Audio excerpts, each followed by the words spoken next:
Hello. மச்சான், ஒரு ஜாப்காக சொல்லியிருந்தேன்ல, அப்படியா? தேங்க்ஸ்ரா. ஓகே மச்சான். மச்சான், சக்ஸஸ். அப்படின்னா ஓகே. அடுத்தது? அவளுக்கு வீடெல்லாம் சுற்றி காமிச்சியா? குடிக்க தண்ணி கொடுத்தியா?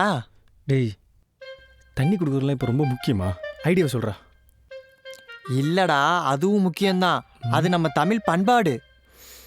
டேய், அப்புறம் என் வாயில் ஏதாச்சும் அசிங்கமாக வந்துடும், பார்த்துக்கோ. போய் கேட்டு வா. கேட்டு தொலைக்கிறேன். இந்தா.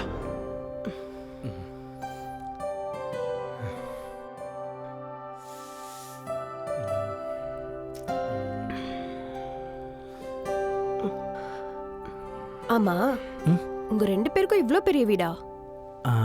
அது ஆமாம், நம்ம செலிபிரிட்டி இருக்காருல்ல, அவர் ரீல்ஸ் எடுக்கிறதுக்கும் ஷூட் பண்ணுறதுக்கும் கண்டிப்பாக தேவைப்படும் சொல்லிட்டு எடுத்திருக்காரு.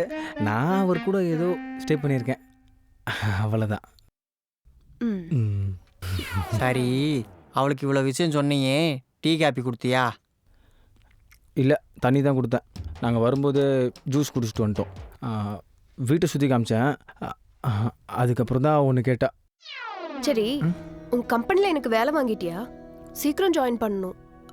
நம்ம 2 பேரும் தங்குறதுக்கு வீடு பார்த்துட்டியா? அது என்ன கேட்டிருக்க போறா? எல்லாம் எனக்கு தெரியும். வேலை கிடச்சிருச்சு, அடுத்து எங்கே தங்க போகிறேன்னு கேட்டிருப்பா, அதானே? இதெல்லாம் மட்டும் கரெக்டாக சொல்லு, ஆனால் ஐடியா மட்டும் சொல்லாத.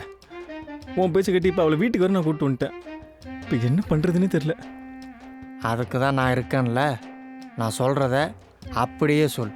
ஆகாட்டு கரெக்டாக மனப்பாடம் பண்ணிக்கோ.